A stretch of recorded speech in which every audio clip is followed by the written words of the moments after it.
Agora, assim, eu acho que tem muitos pontos positivos nesse jogo em relação ao Flamengo, mas tem 2 pontos que eu queria chamar a atenção, que o primeiro eu sei que a gente vai falar da arbitragem mais na frente, independente do árbitro ter ou não ter marcado o pênalti, o Jorginho, que fez uma grande partida, ele não pode ser infantil a esse ponto, de um lance como aquele, né, empurrar o Gustavo Gomes daquele jeito, no início do jogo. Por quê? Porque isso condiciona um jogo. Se o juiz decide marcar aquele pênalti ali, poderia ser muito complicado para o Flamengo o restante do jogo. São nesses erros que se perde campeonatos, que você está num jogo de mata-mata e você acaba sendo eliminado.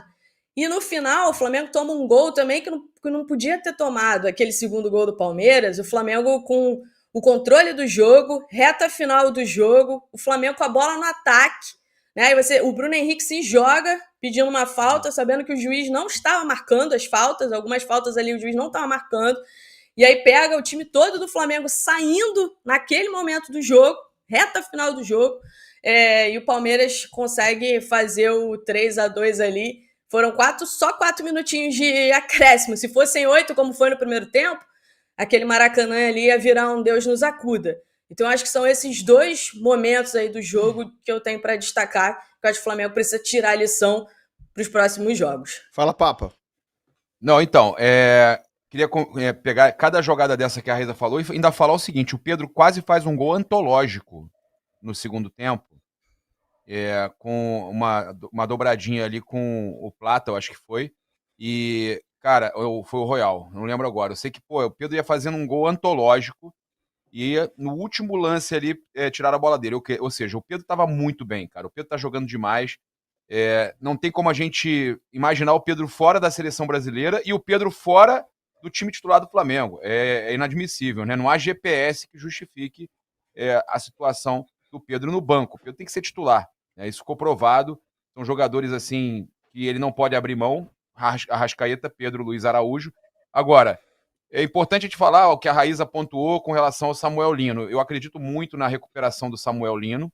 Não está vivendo um grande momento, mas eu acho que você ter um jogador como o Arrascaeta, né, que você vê, o Pedro deu a bola no Arrascaeta, assistência, a bola começa no Rossi, né, lá atrás. Importante falar também do poder de decisão do Jorginho nos pênaltis, né, cara? Ele é impressionante, é um grande cobrador de pênalti. Você ter um pênalti com o Jorginho cobrando 99% de chance de fazer o gol. E a calma, a tranquilidade dele. A calma do Pedro para finalizar, tá com a pontaria em dia. A calma do Arrascaeta também, a tranquilidade do Arrascaeta.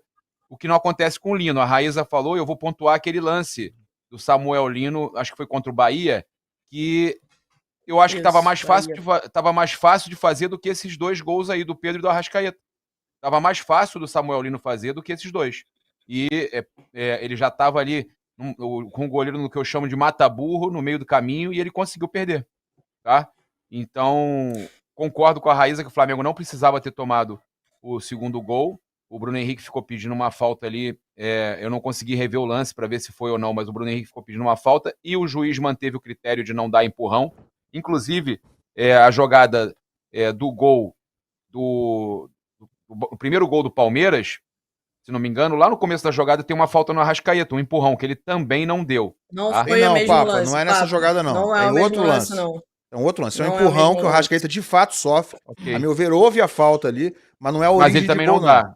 Ele também não dá. O lance do gol do Flamengo tem aquela situação de não deixar o Danilo entrar e tudo mais, e que aí eu acho que a Raíza falou em... Mas ali foi erro não, da comissão. A Raíza falou... Ali, não, você está falando de erros do time. Eu vou falar o seguinte... Não, a não entrada do Danilo naquele momento... Sim, mas eu peço perdão a palavra que eu vou usar. Peço perdão a palavra que eu vou usar, mas é um termo utilizado no mundo do futebol. O time do Flamengo é muito cabaço. Muito cabaço. Mas ele que tinha que parar o jogo era o Flamengo. Olha só, não, eu quero usar. Quem tem que parar o jogo é o Flamengo. Mostra esse lance agora, deixa rolar. Não, volta ali, Joãozinho, volta esse lance. Cadê o lance? Tava rolando aí, mostra aí de novo. Logo após o empurrão, olha isso. Olha isso. O que acontece? O que vocês viram ali? O quê? Esquece o empurrão agora. O que vocês estão vendo? Gustavo Gomes ir pra cima da arbitragem. O time inteiro do Palmeiras vai em cima do árbitro. E isso é uma coisa. Mas o Flamengo ontem fez um pouco mais isso. Ontem eu vi o time do Flamengo um pouco mais à frente. O Flamengo ainda vacila em muita coisa, e foi o que a Raíza falou. Se é um jogo eliminatório, você pode estar fora. Tanto na atitude do Jorginho, né? que o juiz, se quisesse marcar, também poderia marcar. Não marcaram para o Flamengo uma jogada igual na Copa do Mundo de Clubes em cima do Pulgar do Bayern, que o Flamengo foi eliminado, um gol logo no começo do jogo. Eles não marcaram a falta no Pulgar, dali saiu o gol. E no ano passado o Lucheiro fez a mesma coisa no Pulgar, mesmo empurrão, tá? Mesma forma, empurrão ou apoio, o que seja. E não foi marcado. Então já é uma situação que não se marca muito, tá? Eu acho que poderia marcar, então tem que marcar em todos os jogos, vai ter que marcar todo empurrão. Tem que ser critério. Porque eles não têm, e é um problema sério da arbitragem. Agora, não acho que influenciou tanto no placar, acho que até porque teve um pênalti marcado pro Palmeiras no jogo que foi 2-0 lá no Allianz, que o Varela estava fora da área. E a bola bate na mão dele fora da área, o juiz... Mas cada jogo é um jogo. Claro, a gente já falou isso inúmeras vezes. Não, o que eu tô dizendo é que o Rossi pegou o pênalti. Você não é... Ok. A gente já falou inúmeras vezes. Falamos inúmeras vezes de lance que o Flamengo foi prejudicado aqui, que o Vasco foi prejudicado. É isso. Eu acho que o Flamengo poderia ganhar o jogo de qualquer jeito. Poderia, claro que poderia. Claro que poderia. Até porque fez 3 gols depois. A Leila no outro jogo falou, o Palmeiras fez 3 gols. Aquele jogo lá que o São Paulo foi prejudicado. Como é que você vai ignorar que o Palmeiras depois fez 3 gols? Claro. Tudo isso aí existe. A gente começou aqui a falar. De repente não ia tomar aquele segundo também, porque ia estar mais ligado, ia estar por um gol de diferença. E pênalti não entra sempre. Pênalti não é gol, né? O Gustavo Gomes fez o pênalti, a meu ver, tá? Sofreu o pênalti do quem foi que empurrou? Jorginho. A meu ver, sofreu, mas não é nem garantia de que a bola entraria. Agora, a gente não vai deixar de dizer... Mas eles não marcam sempre isso, é uma realidade. Eu acho, pra mim, aquilo ali é pênalti demais. Claro, pra mim, ele é pênalti demais. Eu discordo de você, e eu acho que essa questão do juiz... o juiz adotou um critério de não marcar empurrão. Porra, ele errou em todos, então. Isso não existe. Empurrão é falta. Não existe critério de não marcar empurrão. Mas olha só... Ele tem que marcar empurrão e falta, seja fora, seja dentro da área. Como foi falta no Arrascaeta, no outro lance, como foi falta no Gustavo Gomes. Não existe não marcar empurrão. Fala, Raíza. Eu tô vendo muita gente... Pra mim, primeiro que pra mim foi pênalti, tá? Eu acho que... eu já falei aqui, eu acho que o Jorginho foi irresponsável nesse momento. Porque ele é um jogador super experiente, no início do jogo, um jogo super importante. Ele não tá disputando a bola, né? Depois disso, ele fez uma grande partida. Mas assim, ele não está disputando a bola, o Gomes sobe sozinho, não é uma mão de referência, porque, de novo, ele não está ali disputando a bola com o Gomes, ele está afastado do Gomes, inclusive. O Gomes sobe e ele vai com as 2 mãos empurrar o Gomes. A única intenção que ele teve ali foi empurrar o Gomes, não foi uma mão de referência, tá? Aí eu vi muita gente falando, mas ele manteve o critério. Gente, esse lance foi no início do jogo. 3 minutos de jogo? 4 minutos de jogo? 2, Depois desse lance, ele não podia marcar mais nenhum lance desse.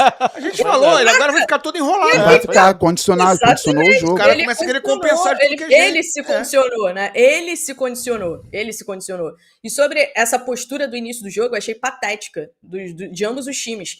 De ir pra cima da arbitragem a cada lance. Assim, até 10, 15 minutos praticamente não tinha jogo. O Palmeiras faz isso direto. Todos os lances. Faz isso direto, é horrível, é ridículo. É uma postura ridícula. É isso que eu tava falando. O Palmeiras faz isso direto. O time... Mas se o Flamengo não faz também, ele deixa os caras apitarem o jogo, desde o tempo do Felipe Melo lá. Claro. Quando o Fluminense, o Felipe Melo fazendo a mesma coisa, é o jeito. O Flamengo fazer isso ontem, eu entendo. Porque o Palmeiras tem isso como modus operandi já. Quando tem um gol de qualquer jeito, o Everton, quando tá no gol, ele já sai correndo em direção ao árbitro. Qualquer gol que o Palmeiras toma, isso aí já é modus operandi. Assim como é do Abel reclamar muito, do auxiliar também. Isso aí eu concordo plenamente. Infelizmente, no futebol brasileiro, é assim. Tem que ter essa gritaria, principalmente contra alguns times. Sobre o pênalti, eu vou discordar do Papa. Pra mim, foi muito pênalti. E esse lance que estão citando... Eu não falei que... Olha só, eu não tô falando... Não, porque eu vou citar o lance do Bayern de Munique. Falando é que não porque marcar, é um lance que estão citando muito nas redes sociais, Papa, esse lance do Bayern. Ali a bola tava em disputa. E o rapaz que coloca a mão no jogador do Flamengo tá sendo puxado por outro jogador do Flamengo. Ali tem uma disputa louca com um empurrão e puxão. Não, mas ele tá sendo puxado. A bola tava na cabeça do Pulgar e ele faz o gol contra, se não me engano. Não, então, mas o cara que tá com a mão nele tá sendo puxado por um jogador do Flamengo, é isso que eu tô falando. Ali tá tendo uma briga dos dois lados. Nesse caso aí do Jorginho com o Gustavo Gomes, não tem briga. O Gustavo Gomes é surpreendido, ele não tá nem vendo. O Jorginho tá atrás dele, com o braço estendido, é muito claro nas costas, não tem como falar. E aí com 3, 4 minutos de jogo, assim como os flamenguistas reclamaram com razão do pênalti não marcado, foi no Jorginho, né, do Botafogo e Flamengo, tava 0-0. Nós falamos aqui. Nós falamos. Eu falei, foi pênalti, ele não marcou. Aí nós falamos você aqui falou também. Assim, e fora da área teve um pisão igual pro Botafogo, o árbitro também não marcou. Aí a gente entra. Errou no critério. Ele errou 2 vezes. Ele errou no marcar fora da área e errou no marcar o pênalti pro Flamengo. E na próxima rodada vai ser assim de novo, com alguém, pronto.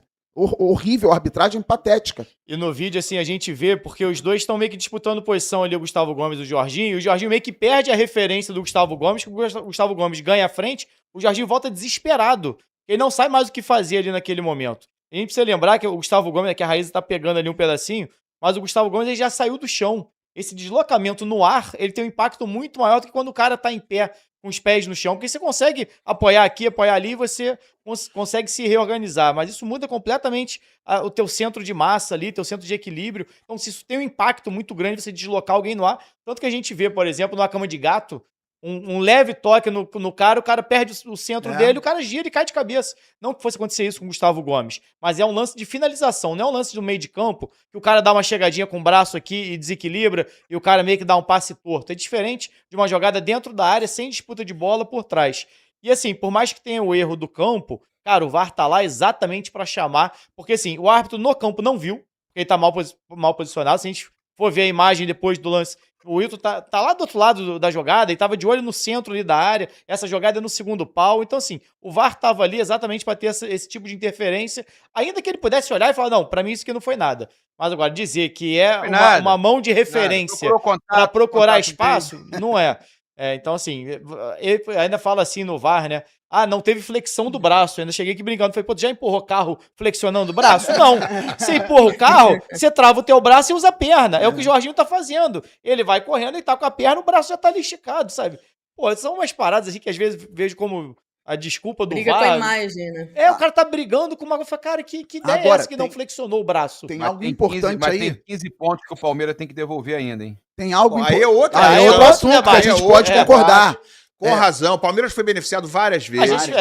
Fala, o que você quer falar, Rodrigo? Eu quero falar uma coisinha depois. Tem um ponto importante aí sobre o Flamengo, a gente pode elogiar muita coisa, o primeiro gol, então, uma aula, mas tem marcação por zona, marcação mista, marcação individual na área. Em nenhuma delas, o Jorginho pode estar marcando o Gustavo Gomes no escanteio. Outro erro. Isso é um erro crasso do Flamengo. O Gustavo Gomes é alto, forte pra caramba e cabeceia muito. Por várias vezes, sem ser bola parada, ele vai lá pra frente pra ser mais um atacante. O Flamengo não pode deixar o Jorginho marcar o Gustavo Gomes. Não foi só nesse lance. O que acontece, teve outros lances. Então, o que acontece muitas vezes é que às vezes usa um jogador que é um pouco mais baixo pra ser o cara do bloqueio. É só o do Talvez bloqueio. por isso o desespero do Jorginho. Cadê o Talvez marcador? ele tava ali pra bloquear o Gustavo Gomes pra não embalar e cabecear. Nisso que ele perde a referência e não consegue fazer o bloqueio, e aí ele acaba cometendo, na minha visão, um pênalti ali por trás do Gustavo Gomes. Eu acho que a ideia não era ele disputar por cima com o Gustavo Gomes. É ele bloquear exatamente nessa disputa ali embaixo. Mas cadê o outro, então, aí, não tem. Pois é. Olha aqui, ó, gente, tá cheio de superchat, a gente vai ler já. Deixa eu só falar uma coisinha aqui. Primeiro pra dizer o seguinte, a gente tá aqui debatendo de uma forma séria esse negócio aqui, acho que a opinião do Papa é super válida, a opinião da Raíza, do Garone, do Bandeira, a gente trata isso de uma forma séria. Eu estava aqui outro dia, na minha rede social, reclamando muito, usei a palavra assalto, inclusive, na minha rede social, sobre o que o Flamengo sofreu contra o Estudiantes no Maracanã, né, naquele lance em que o Plata sofreu pênalti e acabou sendo expulso. Quer dizer, o cara não só não marcou o pênalti, como expulsou o Plata, aí saiu o gol do Estudiantes, aí, não, agora o Plata não tá mais suspenso. Bom, mas um abraço, né, o Flamengo já tinha levado o gol do Estudiantes no fim. Então falei disso fartamente aqui, falei nas minhas redes sociais, falei semana passada quando o Flamengo teve um pênalti não marcado contra o Botafogo, falei aqui quando o Ayrton Lucas teve um pênalti que a bola bateu na mão dele contra o Grêmio, que pra mim aquilo ali não é pênalti, ali tem interpretação, mas pra mim aquilo ali nunca pode ser pênalti. Então, tô absolutamente tranquilo. Tô absolutamente tranquilo. Muito tranquilo pra falar o que eu acho sobre o jogo de ontem. Né? Falei quando o Palmeiras foi super beneficiado semana passada. Todas as vezes que o Palmeiras foi beneficiado, acho que o Papa tem razão, que o Palmeiras foi muitas vezes beneficiado nesse campeonato.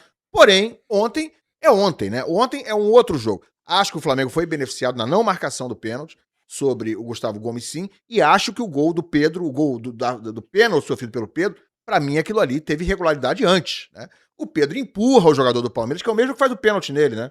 Nessa eu já discordo. Quem é? Nessa eu já discordo, do Bruno Fux. Mas eu já acho que falta no Vitor Roque também. Ok, as discordâncias são assim, só quero dar a minha opinião. Eu acho que houve falta do Pedro sobre o Fux. E no início da jogada, né? Ali já fiquei um pouco mais em dúvida na suposta falta em cima do Vitor Roque, não sei se aconteceu. Mas que o Pedro empurra o Fux, eles estavam ali meio que discutindo, né? Aí o Fux veio pra cima dele, ele empurrou o Fux, né? É falta. Mas enfim, aí depois acontece o pênalti e sai o gol. Então, acho que ontem, sim, o Palmeiras foi prejudicado. Já foi ajudado muitas vezes nesse campeonato? Foi. Flamengo ontem, a meu ver, tá, gente? Foi beneficiado? Foi. Não ganharia o jogo sem esses lances? Não sei, talvez ganhasse. Talvez ganhasse, porque o Flamengo tem time pra isso, tem Arrascaeta, tem Pedro. O Flamengo tem um grande time, né? Mas a gente estavam deixar bem, passar. Estavam bem, estavam bem. Pode ser que o Flamengo tivesse vencido. Mesmo que o pênalti no início fosse marcado, mesmo que o pênalti do Pedro não fosse marcado, talvez o Flamengo tivesse vencido. Como venceu o Botafogo sem o pênalti, claro. Ele talvez tivesse feito outros gols que ele acabou não fazendo, porque ele teria forçado no segundo tempo, que ele não forçou. Seria outro jogo. Exatamente. Seria outro jogo. Então, assim, dito tudo isso, eu tô muito tranquilo para dar minha opinião sobre ontem, como vou continuar dando, seja para um lado ou para o outro, né? Para isso eu tenho um canudo, né? Eu tenho um diploma de jornalista e levo a minha profissão muito a sério.